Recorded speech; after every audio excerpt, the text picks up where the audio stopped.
The stagecoach lurched to a halt outside Twin Falls, Idaho Territory, throwing Eleanor Rose hard against the wooden seat as dust billowed through the torn curtain, coating her threadbare dress and the infant bundled against her chest. It was August 1882, and the heat bore down mercilessly on the small settlement that had sprung up along the Snake River Canyon. Eleanor's arms tightened protectively around her 6-month-old daughter as the driver's gruff voice called down that this was the end of the line. She had exactly 17 cents in her pocket, a carpet bag with 2 spare diapers and a single change of clothes, and nowhere in the world to go. The baby, Grace, whimpered against her chest as Eleanor climbed down from the stage, her legs shaking from 3 days of travel and even longer without a proper meal. The main street of Twin Falls stretched before her, a collection of weathered buildings that seemed to shimmer in the afternoon heat. A saloon, a general store, a livery stable, and what appeared to be a boarding house with a faded sign swinging in the hot breeze. Eleanor walked toward the general store, hoping perhaps they might need help, someone to sweep or stock shelves in exchange for food. Grace's soft cries were growing more insistent, and Eleanor knew she needed to nurse soon, but she also needed water herself, and shade, and a moment to think about what came next.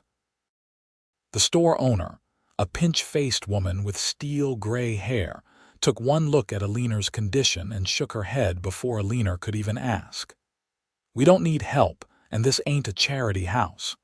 Try the saloon if you're looking for work, though I suspect you know what kind of work that would be." The word stung like a slap, but Eleanor lifted her chin and walked back out into the blazing sun. She would not cry. She had not cried when her husband Thomas had died of pneumonia last winter, leaving her pregnant and penniless. She had not cried when his family had turned her out, claiming she had trapped their son into marriage.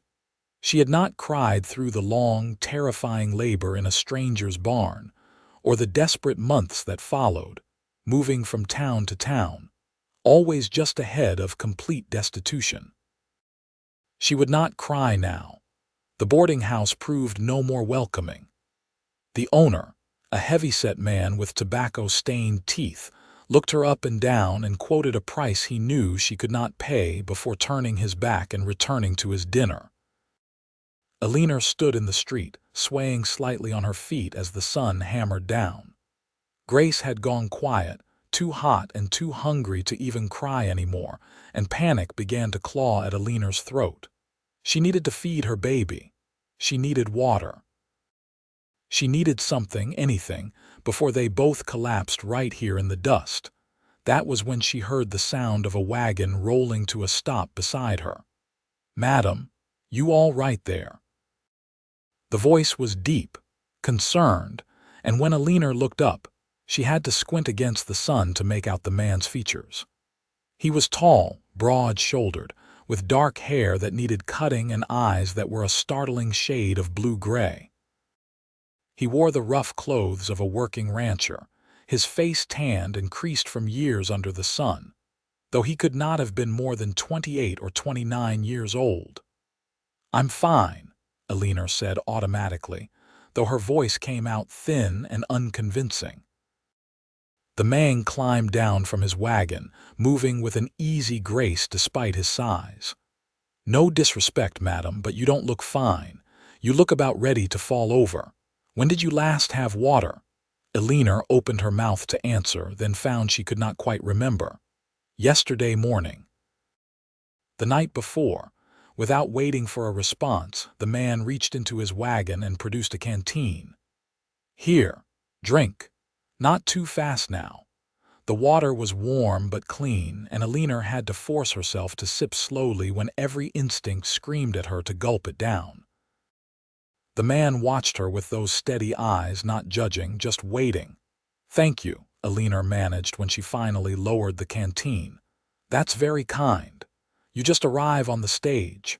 When she nodded, he continued, "You got people here in Twin Falls. Someone meeting you." Eleanor shook her head, and for the first time she felt tears threatening. She blinked them back fiercely. No, no people. I was hoping to find work, but it seems the town isn't hiring. The man's eyes dropped to the baby in her arms, and his expression softened. That your little one? My daughter, Grace. Eleanor's voice wavered slightly on the name. She needs to nurse, and I need to get out of this sun, but I don't have enough for a room, and I don't know what to do. She had not meant to say so much, to reveal so much of her desperation to a stranger, but exhaustion and heat had stripped away her defenses. The man was quiet for a long moment, studying her face, then the baby, then the empty street around them. My name's Matthew Daniels, he said finally. I run a cattle ranch about 5 miles outside town. It's just me out there since my father passed 2 years back. I could use help with the house, the cooking, the garden. It's hard work, but there's a spare room, food, and fair wages. You'd be safe there, you and your baby both. Eleanor stared at him, certain she had misheard or misunderstood. You're offering me a job, just like that. You don't know anything about me. Matthew's mouth quirked slightly at one corner. I know you're a mother trying to take care of her child. I know you're honest enough to admit when you're in trouble, instead of trying to pretend otherwise. And I know that nobody should be standing in this heat without help when help can be given. The question is whether you're willing to trust a stranger enough to come work for him. It was a fair question, and Eleanor considered it seriously despite the urgency of her situation. Matthew Daniels did not look like a cruel man. His eyes were kind, his manner straightforward, and there was something solid and dependable in the way he stood there, waiting for her answer without pressure or impatience. She thought of the alternative, of trying to survive on the streets of Twin Falls with a baby, and knew there was really no choice at all. I can cook and clean, Eleanor said, meeting his eyes directly. I can tend a garden and preserve food. I worked hard before I was married, and I'm not afraid of work now. If you're truly offering employment, Mr. Daniels, then I accept with gratitude. Matthew nodded once, decisively. Then let's get you out of this heat. The ranch isn't fancy, but it's cool inside, and there's a good well with sweet water. You can settle in, tend to your baby, and we'll work out the details of wages and such once you've had a chance to recover from your journey. He helped her up onto the wagon seat with a gentleness that surprised her, careful not to jostle Grace, then climbed up beside her and clicked to the horses. As they rolled out of Twin Falls, Eleanor felt something loosen in her chest, the first easing of the constant tension she had carried for months. Perhaps this was the break she had been praying for. Perhaps, finally, she and Grace would have a place to rest. The ride to the ranch took them along a rough road that wound through sage-covered hills and past the dramatic rim of the Snake River Canyon. Matthew pointed out landmarks as they went, his voice calm and easy. The old Shoshone Trail that crossed the river. The stand of cottonwoods that marked the spring where cattle gathered in summer. The distant line of mountains that would be covered with snow come winter. Eleanor listened, rocking Grace gently as the wagon bounced over ruts, and tried to form an impression of this man who had appeared like an answer to prayer. He did not talk too much or too little. He did not ask prying questions about her past or her circumstances.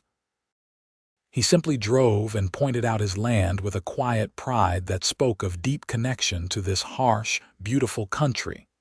The ranch, when it came into view, was more substantial than Eleanor had expected.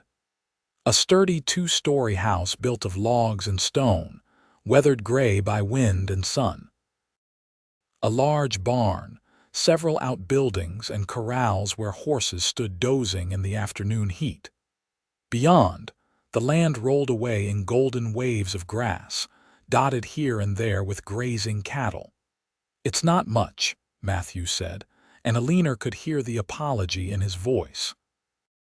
"Gets lonely out here sometimes, and the house needs a woman's touch.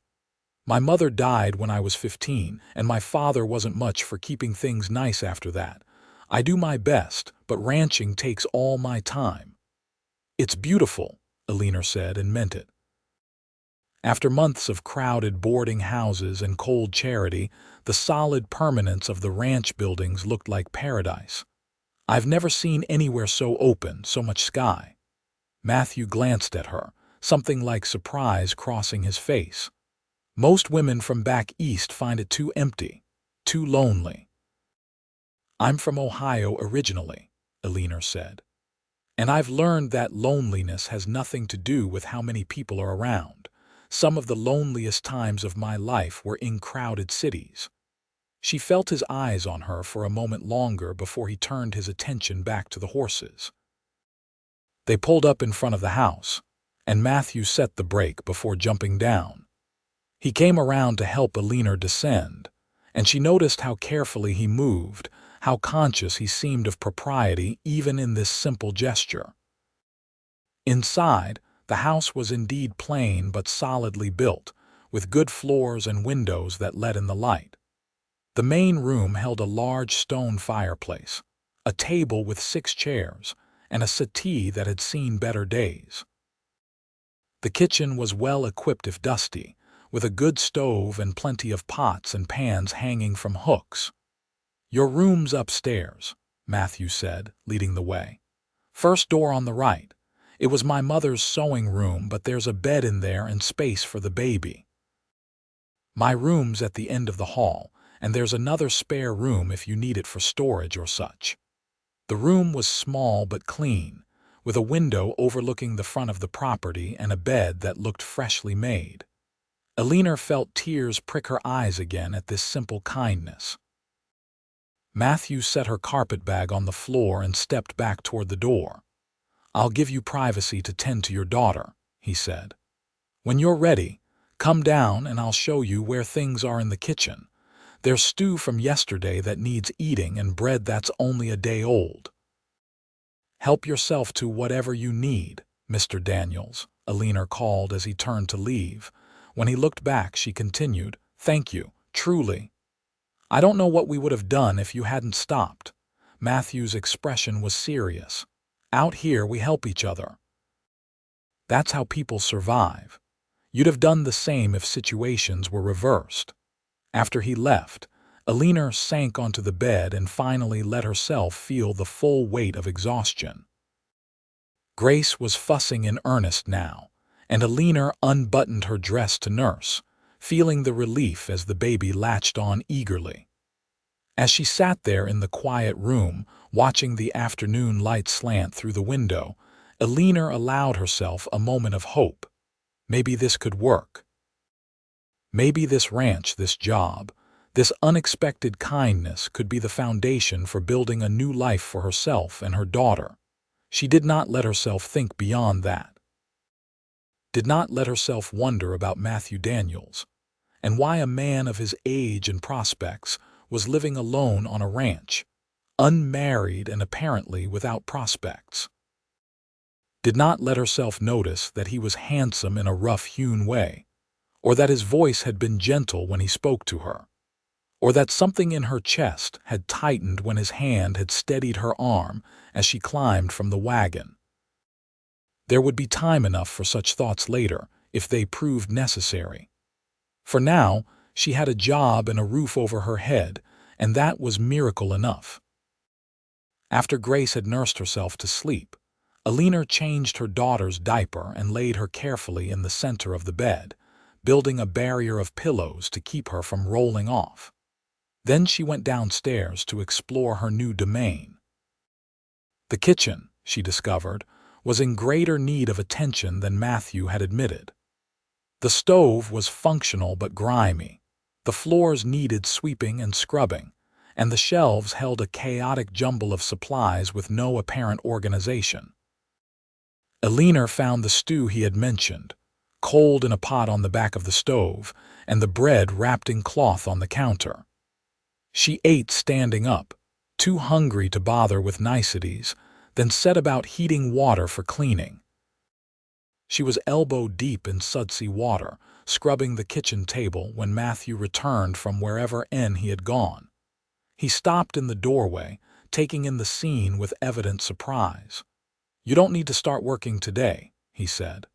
"I figured you'd rest after your journey." Eleanor wrung out her cloth and met his eyes. "I'd rather be useful, and honestly, keeping busy helps. Too much time to think can be dangerous right now." Understanding flickered across his face. "All right then. But at least let me help. What needs doing?" They fell into an easy rhythm, Matthew following Eleanor's directions as she organized and cleaned. He proved to be surprisingly domestic for a rancher, knowing where things belonged and not above getting his hands dirty with the scrubbing. As they worked, they talked in fits and starts, slowly beginning to learn about each other. Matthew had been born on this ranch, the only child of parents who had come west in the land rush after the Civil War. His father had built the place from nothing, carving a cattle operation out of sage and stone through sheer determination. His mother had been the daughter of a merchant in Boise, gently raised but made strong by the demands of ranch life. When she died of influenza, something had gone out of Matthew's father, and when he followed her to the grave 2 years ago, Matthew had been left alone with 300 head of cattle and more land than he could properly manage by himself. "I hire hands during roundup and branding," he explained, hauling a bucket of dirty water out to dump in the yard. "But day to day, it's just me. I've been thinking I need to hire someone permanent, but good hands are hard to find, and I can't really afford to pay what they'd need to settle here." "And you never thought about marrying?" Eleanor asked, then immediately regretted the personal question. "I'm sorry, that's not my business." Matthew shrugged, not seeming offended. "Thought about it. Haven't done much about it. Women are scarce out here, and the few that are available generally want more than I can offer. A ranch wife has a hard life, harder than most people back east can imagine. Long days, brutal winters, and the constant fear that something will go wrong, that the cattle will sicken or the drought will come or the bank will call in the loans. It takes a special kind of woman to choose that willingly." There was no self-pity in his voice, just a matter-of-fact acceptance of his situation. Eleanor thought about what he had said as she moved to sweep the floor, considering the life he described. It sounded hard, certainly, but also honest. Clean. There would be satisfaction in building something real, in working land that belonged to you, in seeing the direct results of your labor. "What about you?" Matthew asked, startling her from her thoughts. "If you don't mind my asking, where's your husband, the baby's father?" Eleanor had known the question would come eventually. "Dead. Pneumonia took him last December. We'd been married just over a year." "I'm sorry." The simple words held genuine compassion. That must have been hard, especially carrying a baby. "His family didn't approve of the marriage," Eleanor continued, finding it easier to talk while her hands were busy with the broom. "They thought I was beneath him, that I had trapped him somehow. When he died, they made it very clear I was not welcome. I had a little money saved, enough to get me through Grace's birth, but after that..." She shrugged. "I've been moving from town to town, taking whatever work I could find, but it's hard with a baby. Most people don't want to hire a woman with an infant. They think she'll be unreliable or demanding." "Their loss," Matthew said firmly. "You've worked harder in the last hour than most folks do in a full day, and that's after traveling 3 days on a stagecoach. I'd say any employer who can't see your worth isn't worth working for." The words warmed something in Eleanor's chest that had been cold for a very long time. She ducked her head, focusing on her sweeping to hide the sudden emotion that threatened to overwhelm her. When had someone last spoken to her with such uncomplicated respect? When had anyone last made her feel valued? They finished the kitchen as the sun began to set, painting the western sky in shades of orange and purple.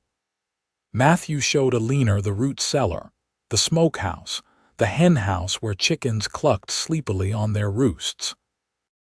He pointed out the vegetable garden, overgrown with weeds but still producing a few tough tomatoes and squash.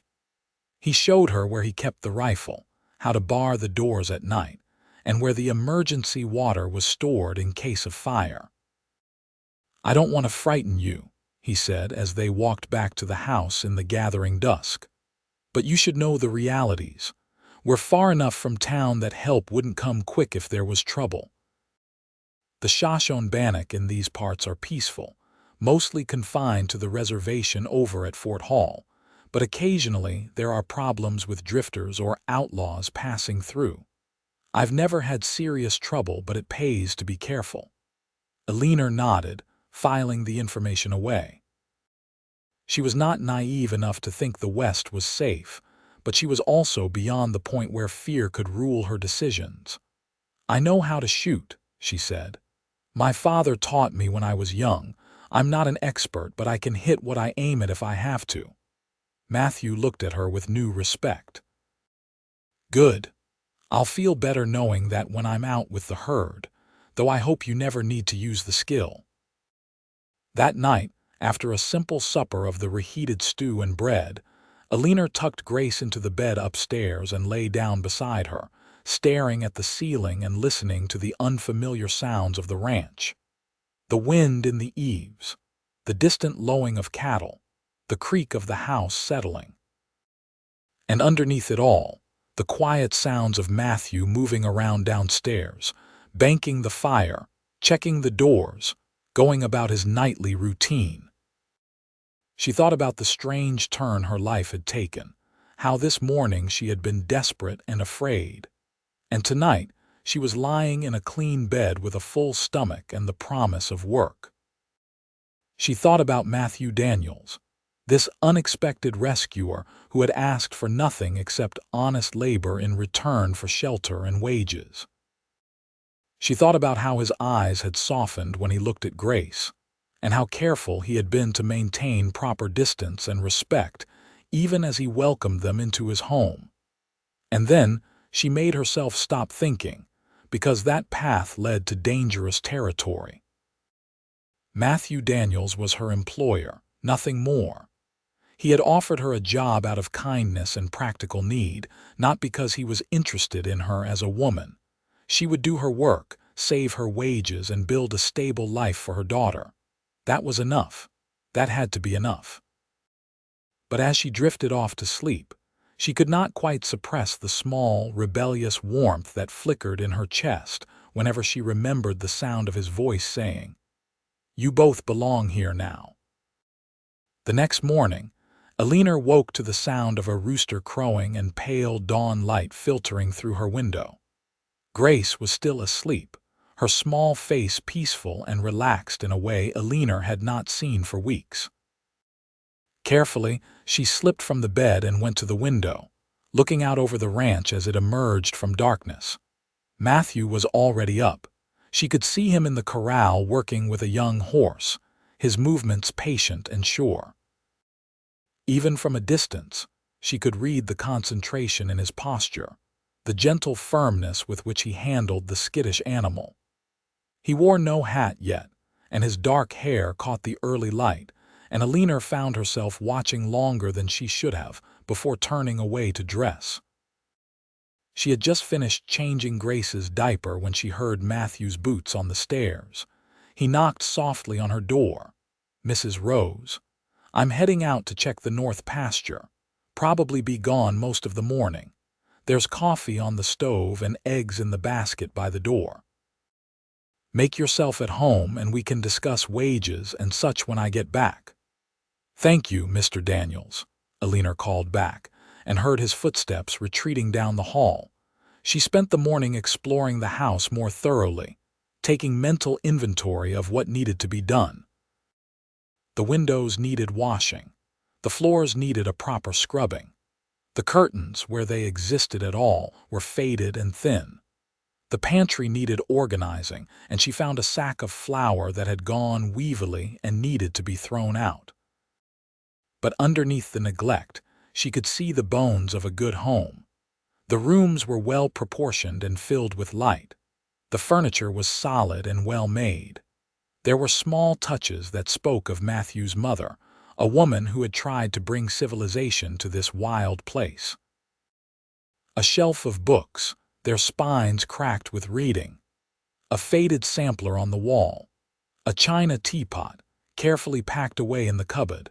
Eleanor found herself wondering what Matthew's mother had been like, what dreams she had harbored in this remote place, whether she had been happy. The questions led to others, more personal ones about Matthew himself, and Eleanor firmly redirected her thoughts to more practical matters.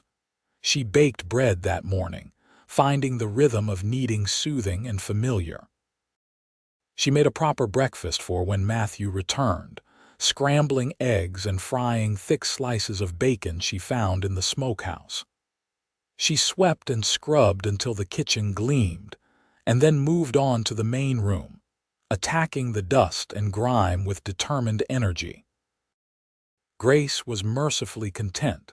Lying on a blanket Eleanor had spread in a sunny patch of floor, watching the dust motes dance in the light and occasionally making small, happy sounds. Every time Eleanor looked at her daughter, she felt a fierce rush of gratitude that they were here, safe and fed, with a roof over their heads and the promise of stability. Matthew returned just before noon, dusty and tired but satisfied. He stopped in the doorway of the kitchen, taking in the transformation with visible amazement. "I'll be damned," he said, then immediately colored. "Pardon my language, madam, but you've worked a miracle here. I haven't seen this place look so good since my mother was alive." Eleanor felt pleasure at the compliment but tried to keep her voice practical. "It's nothing that couldn't be fixed with some elbow grease and attention. There's still a lot to do, but it's a start. I made dinner if you're hungry, just simple fare, but it's hot." They sat down to eat together, Matthew at the head of the table and Eleanor to his right, with Grace dozing in her arms. It felt strange and intimate, this domestic scene, and Eleanor had to remind herself that this was simply an employer and employee sharing a meal. "About wages," Matthew said, setting down his fork. "I've been thinking on it. I can pay you $30 a month plus room and board for you and the baby. That's fair wage for a housekeeper in these parts, maybe a bit more. If you're willing to help with other things, tending the chickens, helping during branding season, maybe riding out with supplies when I'm at line camps, I could go to 35. Would that be acceptable?" Eleanor had to work to keep her expression neutral. $35 a month was more than she had dared hope for, more than she had earned at any of her previous positions. With room and board included, she could actually save money, build a future for herself and Grace. "That's more than acceptable, Mr. Daniels," she said quietly. "That's generous, thank you. You'll earn every penny," Matthew said with a slight smile. "I'm not an easy man to keep house for. I track in mud, I forget to wipe my boots, and I've been known to leave my gear scattered from here to Sunday. My mother used to threaten to brain me with a skillet at least once a week." Eleanor smiled at the image. "I'll try to restrain myself from violence, but I make no promises about the mud." They fell into a routine over the following days, finding their rhythm as housekeeper and employer. Eleanor rose early to make breakfast, packed a lunch for Matthew when he rode out, and spent her days transforming the house from a bachelor's neglected dwelling to a proper home. She washed curtains and mended them where they had torn. She scrubbed floors until they gleamed. She organized the pantry and made lists of supplies they would need from town. Matthew proved to be an ideal employer in many ways. He was neat enough not to create unnecessary work, appreciative of her efforts and scrupulous about maintaining appropriate boundaries. He did not intrude on her privacy, did not question her past beyond what she chose to share, and was unfailingly gentle with Grace on the rare occasions when he encountered her. But Eleanor found herself noticing things she should not notice. The way Matthew's eyes crinkled when he smiled. The patient kindness with which he handled the animals. The competence in everything he did, whether it was mending a fence or breaking a horse or fixing a hinge that had come loose on the barn door. She noticed how he sometimes stood at the window in the evenings, looking out over his land with an expression of such loneliness that it made her chest ache. She told herself it meant nothing. She was simply grateful for his kindness, nothing more. But late at night, lying in bed with Grace sleeping beside her, Eleanor had to admit the truth to herself. She was developing feelings for Matthew Daniels that went far beyond gratitude or respect. It terrified her. She had married once for love, and it had ended in tragedy. Thomas had been a good man, kind and gentle, but weak in ways that mattered. He had not stood up to his family when they objected to Eleanor. He had not saved money or made plans for the future. He had loved her, she believed that, but his love had been passive, something that existed in the moment without thought for tomorrow. Matthew was different. Everything about him spoke of strength, of steadiness, of a man who planned and provided and protected.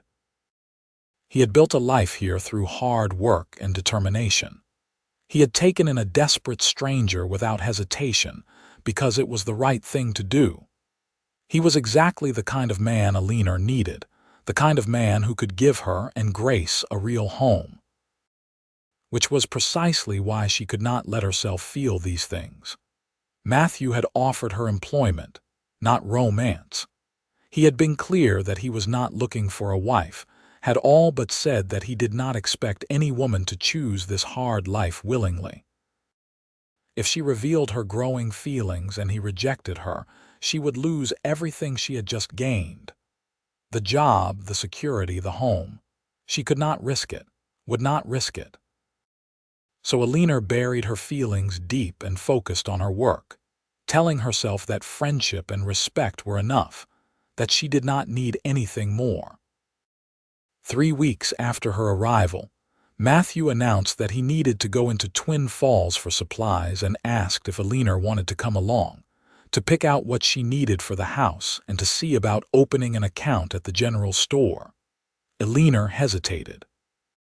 She had no desire to return to the town that had rejected her so thoroughly, but she did need certain supplies, things she could not make do without.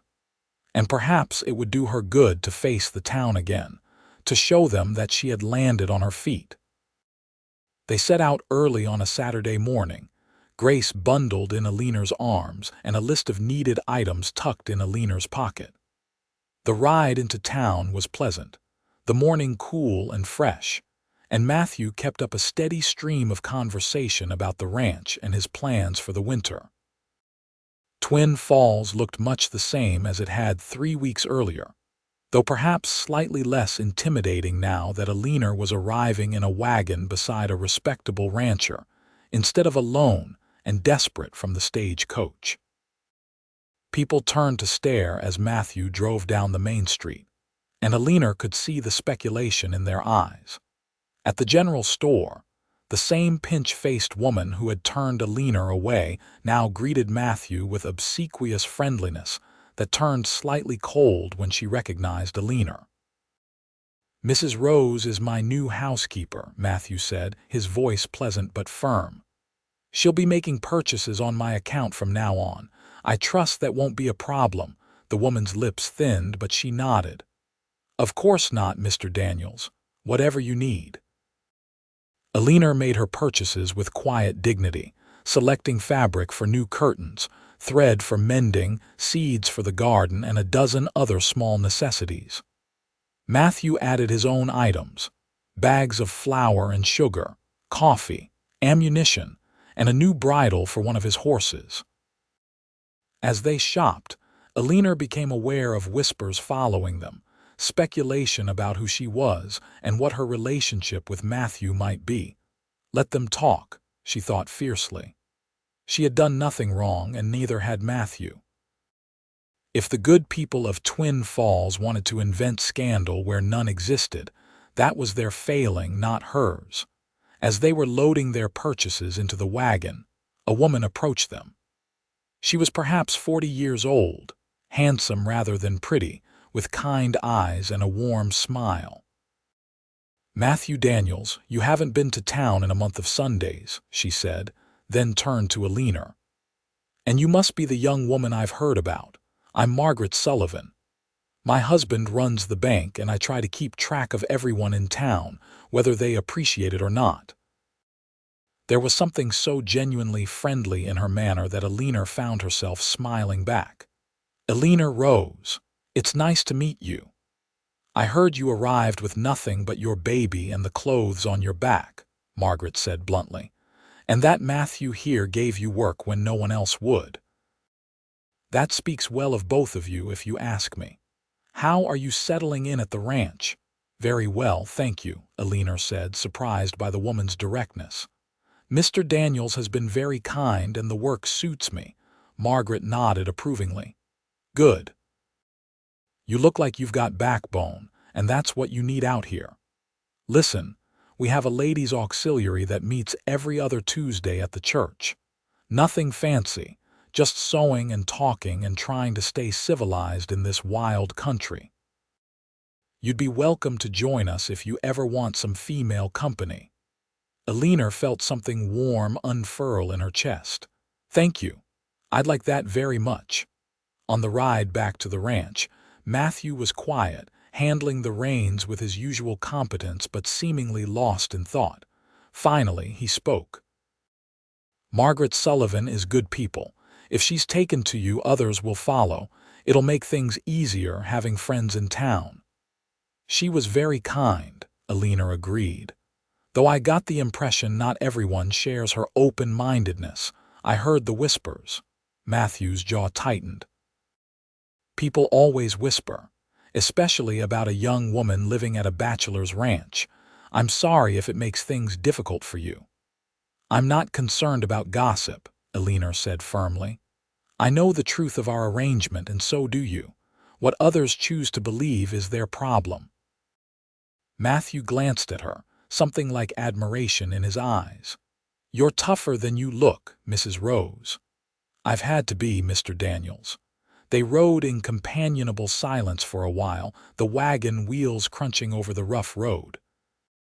Grace had fallen asleep against Eleanor's shoulder, lulled by the motion and the warm sun. "Can I ask you something?" Matthew said suddenly. "And you don't have to answer if you don't want to." Eleanor felt her heart skip.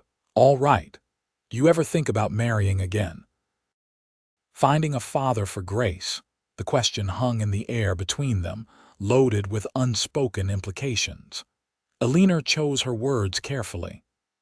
"I think about stability, about building a life where Grace will be safe and cared for. If that required marriage, then yes, I suppose I would consider it. But I won't marry just for security, and I won't marry a man who doesn't truly want both of us, baby and all. Grace deserves better than to grow up where she's tolerated rather than loved." Matthew nodded slowly. "That's fair. A child should be loved. Any man who couldn't love that sweet baby of yours wouldn't be worth having anyway." Something in his voice made Eleanor's breath catch, but she did not dare look at him, did not dare hope that his words meant what her heart wanted them to mean. They spoke no more of it, but the question lingered in Eleanor's mind for days afterward. Why had Matthew asked? Was he simply making conversation, or had there been deeper meaning behind the words? Did he think about her as more than just his housekeeper? Or was she reading significance into casual curiosity? She did not know, and she was afraid to find out. The days shortened as September arrived, bringing cooler nights and the first hints of autumn color in the aspens along the creek. Matthew worked from dawn to dusk, preparing for winter, and Eleanor worked alongside him when her household duties allowed. She learned to gather eggs without getting pecked, to milk the cow Matthew kept for fresh dairy, to recognize which plants in the garden were worth saving and which had gone to seed. She attended the ladies' auxiliary meeting, driving into town alone with Grace while Matthew worked, and found herself warmly welcomed by Margaret Sullivan and several other women. They asked polite questions about her past, accepted her simple answers without prying, and treated her as one of their own. Eleanor found herself looking forward to these gatherings, to the simple pleasure of female companionship and the feeling of belonging to a community. At the ranch, her relationship with Matthew deepened in quiet, almost imperceptible ways. They talked more over dinner, sharing stories of their pasts and their hopes for the future. Matthew spoke of his plans to expand the herd, to build a better irrigation system for the hay fields, to eventually add sheep to diversify the ranch's income. Eleanor shared her dreams too, tentatively at first, but with growing confidence. She wanted to expand the garden, to put up enough preserves to last through the winter. She wanted to learn to ride properly, to be able to help Matthew with the cattle when needed. She wanted to make the ranch house beautiful again, the way it had been when his mother was alive. And sometimes, late at night, she admitted to herself that she wanted more than that. She wanted to stay here forever, not as an employee but as a partner. She wanted to wake up every morning knowing this was her home, her life. She wanted to see Matthew's eyes light up when he looked at her, wanted to feel his arms around her, wanted to build a future together that included both Grace and perhaps, someday, other children. But she kept these wants locked tight in her heart, afraid of what would happen if she ever let them show. October brought the first hard frost and with it, a crisis. Eleanor woke one morning to find Grace burning with fever, her small body hot to the touch and her breathing labored. Terror gripped Eleanor's heart as she sponged her daughter with cool water and tried to get her to nurse. But Grace turned her head away, too sick to eat. Matthew found her sitting by Grace's bedside, tears streaming down her face as she held her daughter's limp little hand. "How long has she been like this?" he asked, his voice sharp with concern. "Since early this morning. I don't know what's wrong. She was fine yesterday, playing and happy, and now she won't eat and she's so hot and I don't know what to do." The words came out in a rush, edged with panic. Matthew laid a hand on Grace's forehead, his expression grave. "We need to get her to a doctor. There's one in Twin Falls, old Doc Harrison. He's seen plenty of sick babies. Get her wrapped warm and I'll hitch the wagon."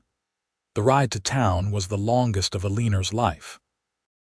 She held Grace against her chest, trying to will her own strength into her daughter's small body, praying with every breath that they would not be too late. Matthew drove hard, pushing the horses faster than was safe, and Eleanor loved him for it even through her fear. Doc Harrison was a gruff, elderly man with gentle hands and sharp eyes. He examined Grace thoroughly while Eleanor hovered anxiously nearby, Matthew a solid presence at her back. "Lung fever," the doctor said finally. "Not as bad as it could be, but bad enough. You were right to bring her in quickly. I'm going to give you some medicine and you'll need to keep her cool and hydrated. If the fever breaks in the next day or two, she'll likely pull through fine. If it doesn't." He trailed off, but the implication was clear. Eleanor felt the world tilt beneath her feet, and Matthew's hand came up to steady her elbow. "We'll do whatever's needed," Matthew said firmly. "What medicine? What else can we do?"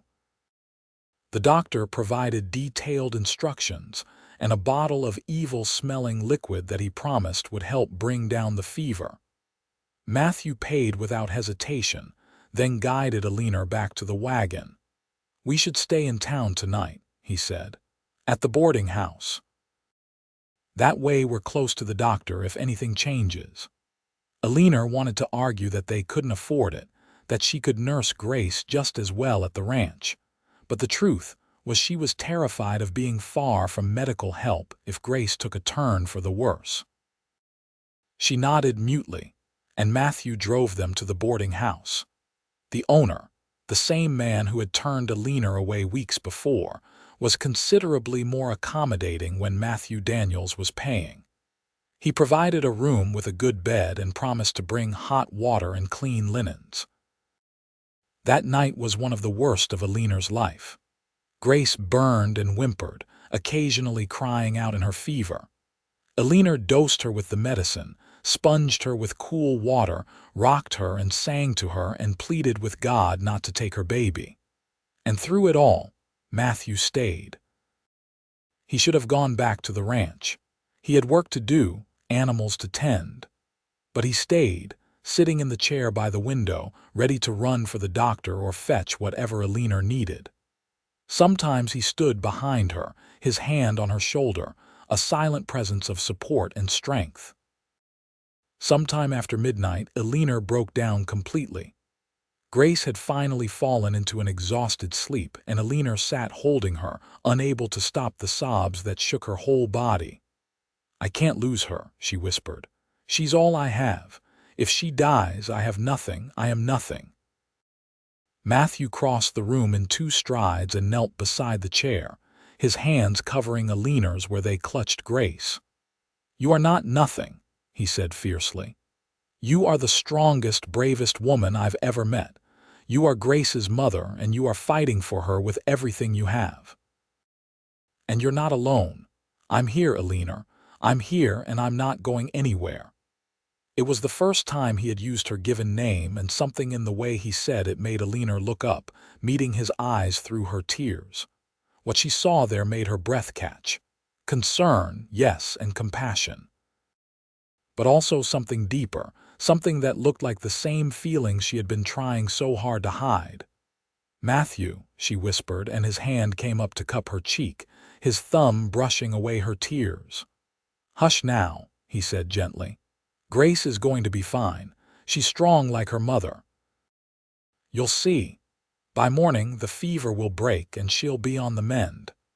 Eleanor wanted desperately to believe him, but fear had its claws too deep in her heart. She leaned into his touch, drawing strength from his certainty, and let herself imagine, just for a moment, what it would be like to always have this. To always have someone standing beside her, believing in her, sharing her burdens. Matthew stayed kneeling there, his hand warm against her face, until Eleanor's breathing steadied and the tears stopped. Then he stood and returned to his chair, keeping watch through the long, dark hours of the night. Dawn came gray and cold, and with it, a miracle. Grace's fever had broken. She woke fussy but alert, and when Eleanor offered to nurse her, she latched on eagerly, drinking deep. Eleanor felt such a rush of relief and gratitude that she thought her heart might burst. Matthew saw it in her face and smiled, real warmth and joy lighting his features. "Told you." Strong like her mother. They stayed in town another day to be safe, but Grace continued to improve steadily. By the time they returned to the ranch, she was almost back to her normal self, babbling and reaching for everything within sight. But something had changed between Eleanor and Matthew. The crisis had stripped away the careful distance they had maintained, revealing feelings that could no longer be easily hidden or ignored. They did not speak of it, but it was there in the way Matthew's eyes followed Eleanor as she moved about the house. It was there in the way Eleanor found excuses to brush past him, craving the small moments of contact. It was there in the charged silence of their evenings together, the unspoken words hanging heavy in the air. Eleanor knew she should address it, should clear the air one way or another, but she was afraid. Afraid of ruining what they had. Afraid that she was reading too much into his kindness. Afraid that if she spoke her feelings aloud, he would gently but firmly remind her that she was his employee, nothing more. So she said nothing, and the tension built like thunderclouds on the horizon, waiting to break. The storm, when it came, arrived in an unexpected form. It was late October, and Eleanor had been living at the ranch for almost 3 months. She was in the kitchen, preserving the last of the tomatoes, when she heard the sound of horses approaching. Matthew had gone to check the south fence line, so she wiped her hands and went to see who was calling. 3 men sat on horseback in front of the house, rough-looking types with hard eyes and trail dust covering them from hat to boot. The one in the middle, a large man with a scarred face, smiled when he saw Eleanor, but there was no friendliness in it. "Afternoon, madam," he called. "This the Daniels ranch." Eleanor felt instinctively that something was wrong. These men did not look like honest ranch hands looking for work, and they did not look like friends of Matthew's. "It is," she said carefully, staying on the porch. "But Mr. Daniels isn't here right now." "You're welcome to wait if you have business with him." "Oh, I think our business might be with you," the man said, swinging down from his horse. His companions followed suit. "See, we've been riding a long time and we're tired and hungry. Seems only neighborly for you to offer us some hospitality." "I'm afraid I can't do that," Eleanor said, keeping her voice steady despite the fear climbing her spine. "As I said, Mr. Daniels isn't here, and I don't entertain visitors in his absence. You're welcome to water your horses at the trough, but then I'll have to ask you to move on." The scarred man laughed, a sound with no humor in it. "Well now, that's not very friendly. We rode all this way and you won't even offer us a meal. Maybe we should just come in and help ourselves." He took a step toward the porch, and Eleanor made a split-second decision. She turned and ran into the house, slamming the door and throwing the bolt. Behind her, she could hear the men's laughter and the heavy sound of boots on the porch steps. "Come on now, don't be like that," the scarred man called. "We don't mean no harm. We just want a little food and maybe whatever money you got lying around." Eleanor's heart was pounding so hard she thought it might break her ribs. Grace was upstairs, napping. The rifle was in the corner of the main room where Matthew kept it. Eleanor grabbed it, checking that it was loaded the way he had shown her, and positioned herself where she could see the door. "I have a gun," she called out, proud that her voice did not shake. "And I know how to use it. Leave now or I will shoot." There was a moment of silence, then the sound of muttered conversation. Eleanor gripped the rifle tighter, praying they would believe her bluff and leave. Instead, she heard the sound of something heavy hitting the door. They were trying to break it down. Eleanor raised the rifle and fired a shot through the door, aiming high. The noise was deafening in the enclosed space, and Grace started crying upstairs. The battering stopped. "You crazy woman," one of the men shouted. "You could have killed someone." "That was a warning shot," Eleanor called back, reloading with shaking hands. "The next one won't be. Leave now." She heard more muttering, then the scarred man's voice again, angry now. "You listen here, lady. You got something we want and we ain't leaving without it. You can either open this door peaceful-like or we can burn you out. Your choice." Eleanor's blood turned to ice. They would do it. She could hear the truth in the man's voice. They would burn the house with her and Grace inside if she did not comply. She was trying to figure out what to do, whether to try to slip out the back with Grace and run for help, when she heard the most beautiful sound in the world, the thunder of hoofbeats approaching fast. Matthew appeared around the side of the house, riding hard, his rifle already in his hand. He must have heard the gunshot from wherever he had been working. "Get away from my house," he said, his voice deadly calm as he trained the rifle on the scarred man. "Now." The 3 men turned, spreading out slightly, and Eleanor could see them calculating the odds. 3 against 1, but Matthew had the advantage of being mounted and armed, and there was something in his posture that said he would not hesitate to shoot. "We don't want trouble, friend," the scarred man said, his tone conciliatory now. "Just looking for a little hospitality, that's all." "You threatened to burn down a man's house. That's more than looking for hospitality," Matthew said, still in that eerily calm voice. "That's threatening murder. Now I'm going to count to 3, and if you're not on your horses and riding away by the time I reach 3, I start shooting. 1. The men moved toward their horses. 2. They mounted quickly, no longer cocky or threatening. 3. They rode off at a gallop, and Matthew kept his rifle trained on them until they disappeared over the rise. Only then did he dismount and run to the house. Eleanor threw open the door and fell into his arms, the rifle clattering forgotten to the floor. She was shaking violently, reaction setting in now that the danger had passed. "I heard the shot," Matthew said, his arms tight around her. "I rode as fast as I could. Are you all right?" "Did they hurt you?" "I'm fine," Eleanor managed. "I fired through the door to scare them off, but they were going to burn the house. They said they would burn us out if I didn't let them in." Matthew's arms tightened even more, and Eleanor felt him press his face into her hair. "You were so brave. So damn brave. When I heard that shot, I thought, I couldn't bear it if something happened to you."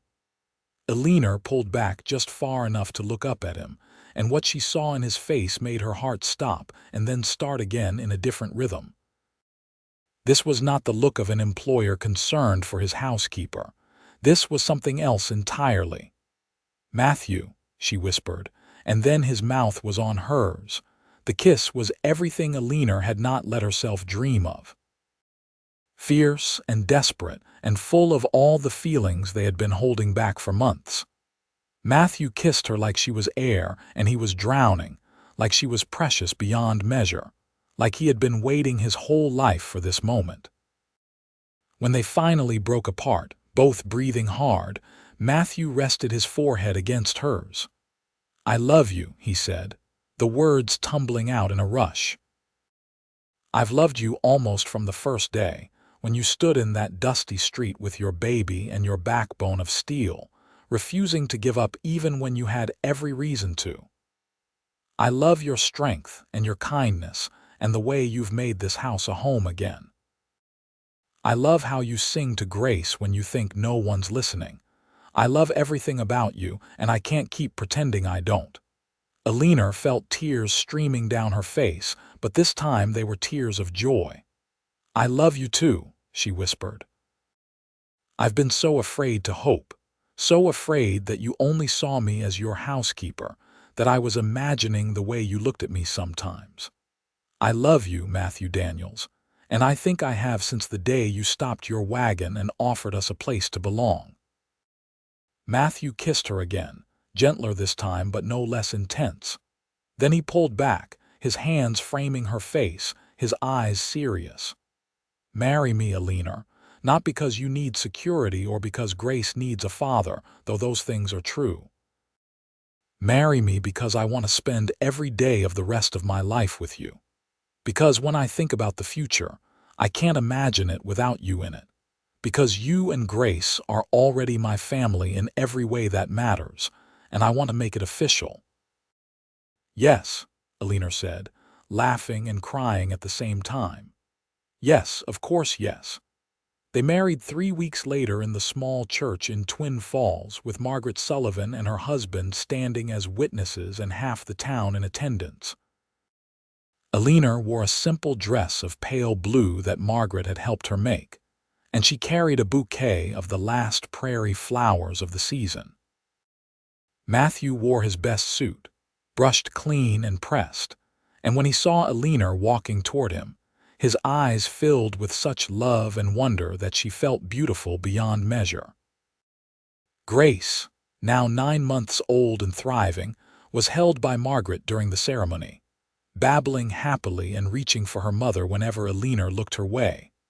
The vows were traditional, but when Matthew slipped the ring onto Eleanor's finger, he added words of his own. "I promise to love you and Grace as long as I live," he said, his voice clear and strong. "I promise to work beside you to build a life we can all be proud of. I promise to never let you face trouble alone. You are my wife, my partner, and my heart. This I swear before God and these witnesses." Eleanor's voice shook as she made her own vows, promising to love and honor Matthew, to be his helpmate and companion, to build a home and a family with him. When the preacher pronounced them husband and wife, Matthew's kiss was chaste and proper for the public setting, but the promise in his eyes made Eleanor's heart race. The wedding breakfast was held at Margaret Sullivan's house, a cheerful affair with simple food and genuine warmth. The townspeople who had once whispered about Eleanor now offered sincere congratulations and welcome. She was no longer the desperate stranger with a baby. She was Mrs. Matthew Daniels, the rancher's wife, a respectable member of the community. But more than that, she was home. That night, they returned to the ranch as husband and wife.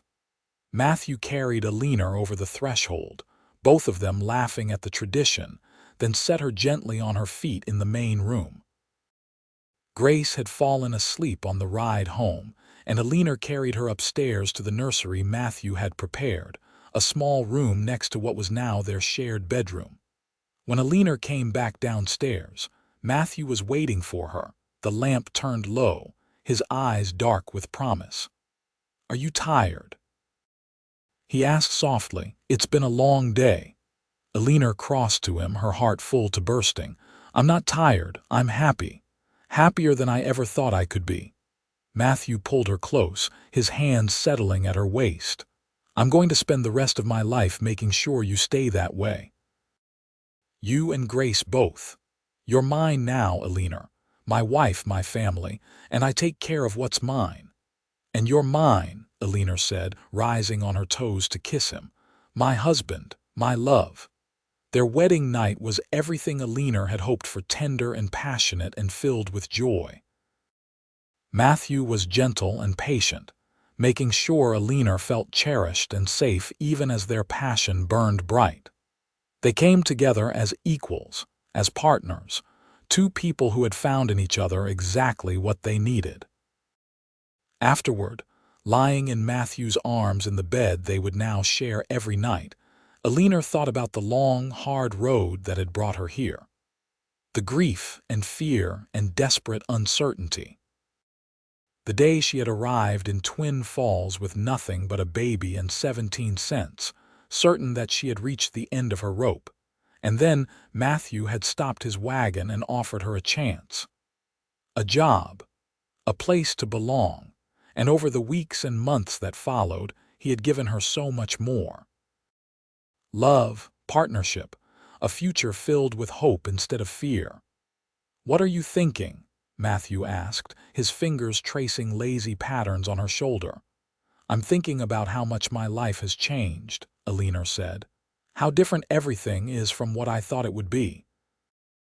I thought I would spend my life struggling, always one step ahead of disaster, always afraid.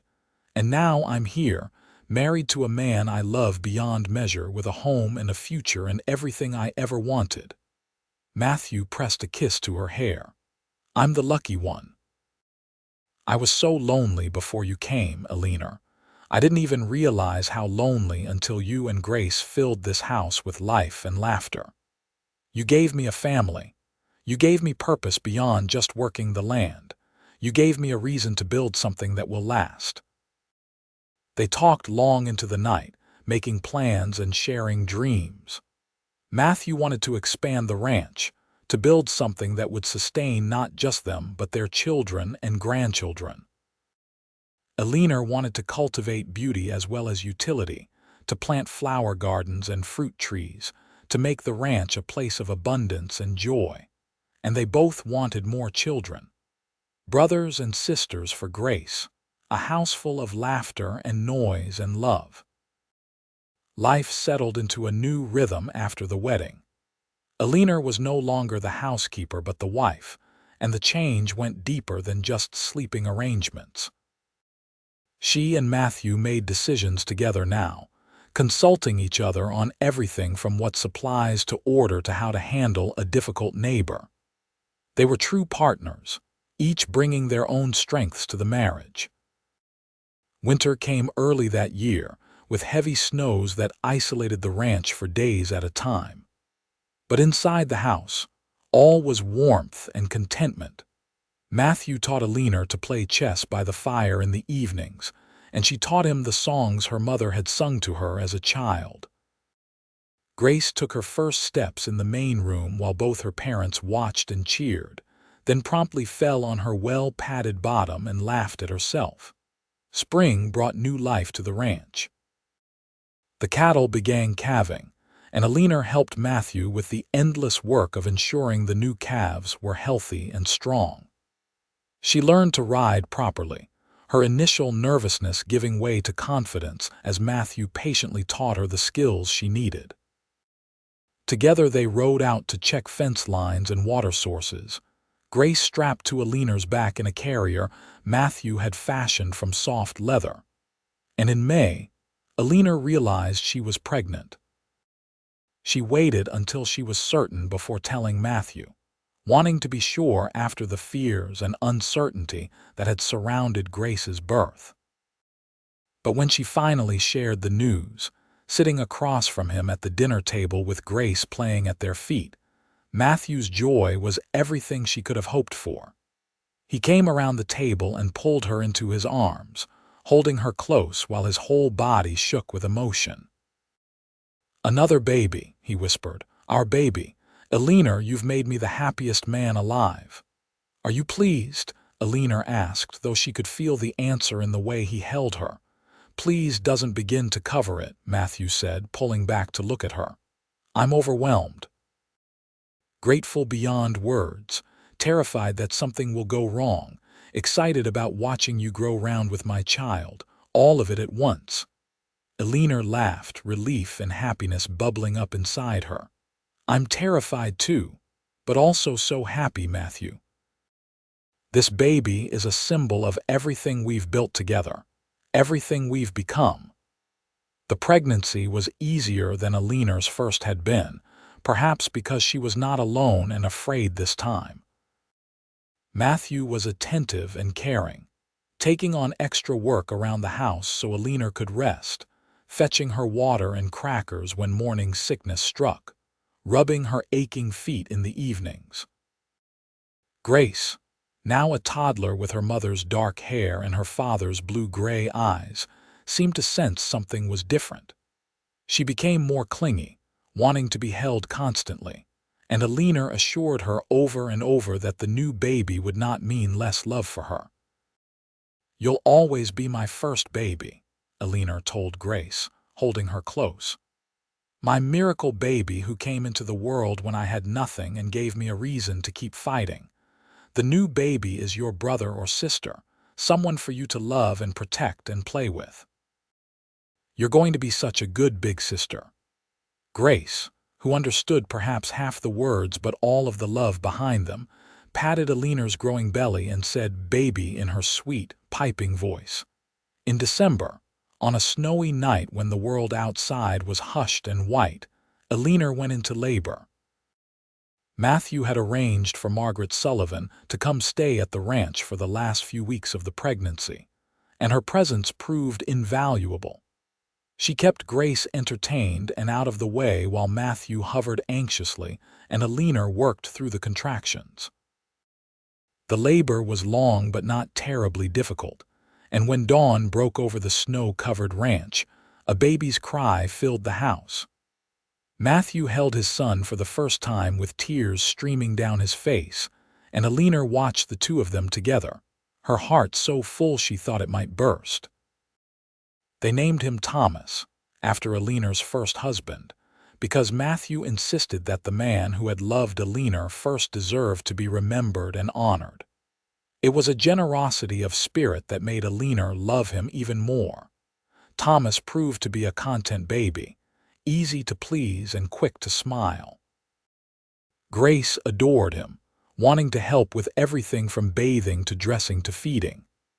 The house rang with children's laughter and the sounds of family life, and Eleanor often found herself stopping in the middle of tasks just to marvel at how blessed she was. The years that followed were not without challenges. There were hard winters when the cattle suffered, dry summers when the grass turned brown and water ran scarce. There were illnesses and injuries, disappointments and setbacks. But through it all, Eleanor and Matthew faced everything together, their love deepening with each passing season. 2 years after Thomas, they welcomed another son, William. 3 years after that, a daughter they named Mary after Matthew's mother. Their family grew, and the ranch prospered, and the house that had once been empty and lonely became the heart of a thriving homestead. Grace grew into a lovely young woman, smart and capable, with her mother's strength and her father's steady nature. She never thought of Matthew as anything other than her father, and he never treated her as anything other than his beloved eldest daughter. The younger children adored their big sister, following her around and begging for stories and attention. On quiet evenings, when the children were in bed and Eleanor and Matthew sat together on the porch watching the sun set over the land they had built together, they talked about how far they had come. About the day Eleanor had arrived with nothing but a baby and desperate hope. About Matthew's simple words that had changed both their lives. "You both belong here now. Did you know?" Eleanor asked one such evening, her hand clasped in Matthew's. "That day when you stopped your wagon and offered me work, did you have any idea how it would turn out?" Matthew was quiet for a moment, considering. "I knew you were special from the first moment I saw you. There was something about you, a fire that hadn't been put out despite everything you'd been through. I told myself I was just helping someone in need, being neighborly. But looking back, I think part of me knew even then that you were going to change my life." "You saved mine," Eleanor said simply. "You and this ranch and this wild, beautiful country. I was drowning, Matthew, and you threw me a rope. Everything I am, everything I have, I owe to that moment when you chose kindness over convenience." "We saved each other," Matthew corrected, bringing her hand to his lips. "I was existing, not living, going through the motions day after day with no real joy or purpose beyond survival. You brought life back to this ranch. You brought love. You made everything mean something again." They sat in comfortable silence, watching the stars emerge one by one in the darkening sky. Somewhere inside, one of the children called out in sleep, and they heard Grace's soothing voice responding. The sounds of home, of family, of the life they had built from nothing but faith and hard work and love. Eleanor thought about the young woman she had been, frightened and alone, stepping off the stagecoach in Twin Falls with no idea what would come next. She thought about all the turns her life had taken, the losses and gains, the moments of despair and the moments of transcendent joy. And she thought about how impossible it would have been to imagine on that desperate day that just a few years later she would be sitting here, surrounded by love, completely and perfectly happy. "Thank you," she whispered to Matthew, "for everything, for seeing me when I was invisible, for offering hope when I had none, for loving me in grace and giving us a family and a home, for every single day of this beautiful life we share." Matthew pulled her close, and Eleanor rested her head on his shoulder, feeling the steady beat of his heart. "Thank you," he said, "for being brave enough to accept help when you needed it, for giving me a chance to prove myself worthy of you, for filling my house with laughter and my life with meaning, for being my partner, my love, my everything." As the years continued to roll by, the ranch became even more prosperous. Matthew's hard work and Eleanor's careful management meant they could afford improvements they had only dreamed of in the early years. A new barn, better breeding stock, irrigation systems that made the hay fields flourish even in dry years. They hired permanent ranch hands, good men who became like extended family, eating at their table and celebrating holidays with them. Eleanor's garden became famous in the area, a riot of color and productivity that supplied not just their family, but much of Twin Falls with fresh vegetables and preserves. She taught her daughters to garden and cook and manage a household, just as Matthew taught his sons to ride and rope and care for the land. Grace was the first to marry, at 21, to a young rancher from the next county over. Matthew walked her down the aisle with tears in his eyes, and Eleanor remembered her own wedding day, the joy and hope and promise of it. Grace's wedding was grander, with more guests and finer food, but the love at the center of it was just as real and true. Thomas followed 2 years later, marrying a schoolteacher from Boise and bringing her home to build a house on a section of the Daniels' land. William chose to go to university, studying agriculture and new ranching techniques, before returning to help his father modernize their operation. Young Mary showed signs of her grandmother's independent spirit, talking about seeing something of the world before settling down. Through it all, Eleanor and Matthew remained the solid center, their love the foundation on which the whole family was built. They weathered the challenges that came with aging, the aches and pains, the slowing down, with the same partnership that had carried them through everything else. Matthew's hair went silver, and Eleanor's developed threads of gray that caught the light. Matthew's hands grew gnarled from decades of hard work, and Eleanor's developed the calluses and scars of a lifetime of labor. But when they looked at each other, they still saw the young man who had offered hope to a desperate stranger, and the young woman who had stood in the dust with nothing but a baby and refused to give up. On their 25th wedding anniversary, their children threw them a party that brought together friends and neighbors from all over the territory. The house and yard overflowed with people, food, music, and laughter. Grace's children, Matthew and Eleanor's grandchildren, ran wild through the crowd, their shouts and giggles adding to the joyful chaos. At one point in the evening, Eleanor found herself standing at the edge of the crowd, watching the celebration, and Matthew came to stand beside her. He took her hand, lacing his fingers through hers in the gesture that had become as natural as breathing over the years. "What are you thinking?" he asked, the same question he had asked her so many times over the years. Eleanor smiled, squeezing his hand. "I'm thinking about that scared young woman who arrived in Twin Falls with 17 cents and a baby. I'm thinking about how impossible all of this would have seemed to her. The ranch, the children and grandchildren, the community, the love. All of it born from one act of kindness from a lonely rancher who saw someone in need and chose to help. Best decision I ever made," Matthew said, pulling her close. "Stopping that wagon, offering you work. It changed my life in ways I never could have imagined." "It changed both our lives," Eleanor said, looking up at him with all the love of 25 years shining in her eyes. "We built this together, Matthew. This family, this home, this life. We took nothing and made it into everything." They danced that night under the stars, the same stars that had watched over them through all the years of their marriage. Their children and grandchildren danced around them, and the music floated out over the ranch, over the land they had tended and loved and passed on to the next generation. As the party wound down and guests began to leave, Eleanor and Matthew stood on the porch, waving goodbye, their arms around each other.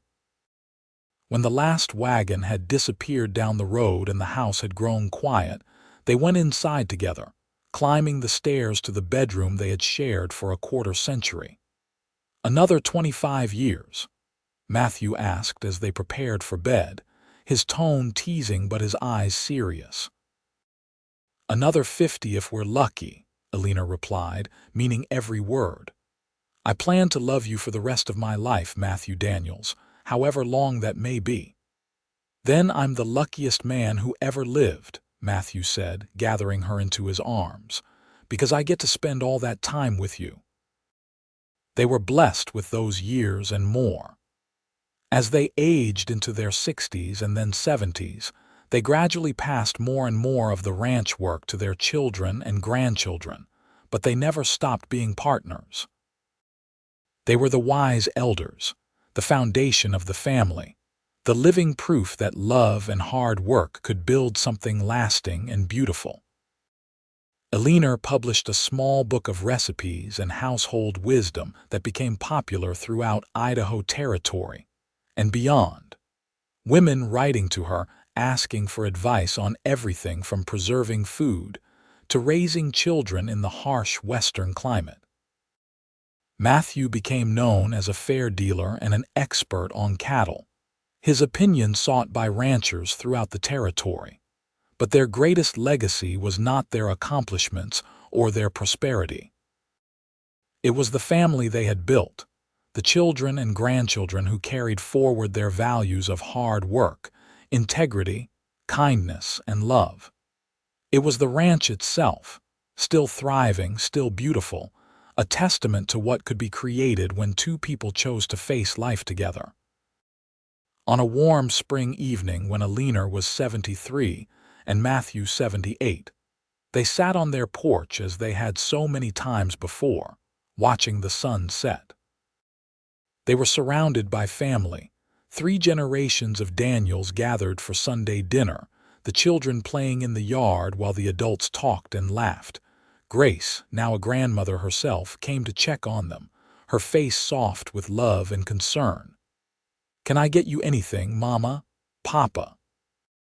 Eleanor smiled at her daughter, still thinking of her as the tiny baby she had carried to Twin Falls all those years ago, though Grace was now a dignified matron with silver threading her dark hair. "We have everything we need, sweetheart," Eleanor said. "Everything and more." After Grace had rejoined the others, Matthew turned to Eleanor, taking her weathered hand in his. "You remember what I said to you that first day?" he asked. "When you got into my wagon," Eleanor smiled, the memory as clear as if it had been yesterday. "You said I could work for you. That there was a spare room and food and fair wages." "Before that," Matthew prompted. "After you accepted." Eleanor thought back, reaching through the years, and suddenly the words came to her, words she had treasured and turned over in her mind countless times since that desperate day. "You said you both belong here now," she whispered. "And was I right?" Matthew asked, his eyes twinkling despite their age. "Did you belong here?" Eleanor looked out over the ranch, at the land they had worked together, at the family they had created, at the life they had built from nothing but hope and love and determination. She thought about every choice that had led to this moment, every hardship they had overcome, every joy they had shared. She thought about the scared young woman with nothing but a baby and 17 cents, and the lonely rancher who had offered her a chance. And she thought about how that single moment of kindness had blossomed into a lifetime of love, had created a legacy that would endure for generations, had proven that sometimes the most important thing you can do is extend a hand to someone in need. "Yes," Eleanor said, her voice strong and sure despite her age. "Yes, we belonged here, we still do. This is our home, Matthew, our land, our family, our life, and I wouldn't change a single moment of it." Matthew leaned over and kissed her softly, a kiss that held all the tenderness of 50 years of love, all the gratitude of 2 souls who had found each other against all odds. "Neither would I," he said. "Neither would I." They sat together as the sun dipped below the horizon, painting the sky in shades of gold and crimson, their hands clasped, their hearts full. Around them, their family's laughter and conversation created a symphony of love and life. And above them, the stars began to emerge, the same stars that had watched over a desperate woman and a kind rancher on a dusty day in August 1882, when everything had changed because one man chose compassion over indifference. The ranch would continue for generations after them, a monument to what they had built together. Their children and grandchildren and great-grandchildren would work this land, love this land, carry forward the legacy of Eleanor and Matthew Daniels. The story of how they met would be told and retold, embellished and cherished, a family legend of hope and love and second chances. But in that moment, sitting on the porch as the day faded to night, Eleanor and Matthew were simply two people who had loved each other well and truly, who had built a life of meaning and purpose, who had turned a desperate moment into a beautiful destiny. They had proven that kindness matters, that love endures, and that sometimes the most broken circumstances can give rise to the most perfect joy. As the evening star appeared in the darkening sky, Eleanor and Matthew rose and walked inside together, their steps slow but steady, their hands still clasped after all these years. Behind them, the ranch spread out in peaceful silence, waiting for tomorrow and all the tomorrows to come, a testament to the power of love to transform lives and create miracles from the dust of desperation. And somewhere in the house, a great-grandchild laughed, the sound bright and pure, carrying forward the joy that had begun on a long-ago day when a lonely rancher stopped his wagon for a desperate stranger and said the words that would change both their lives forever. "You both belong here now.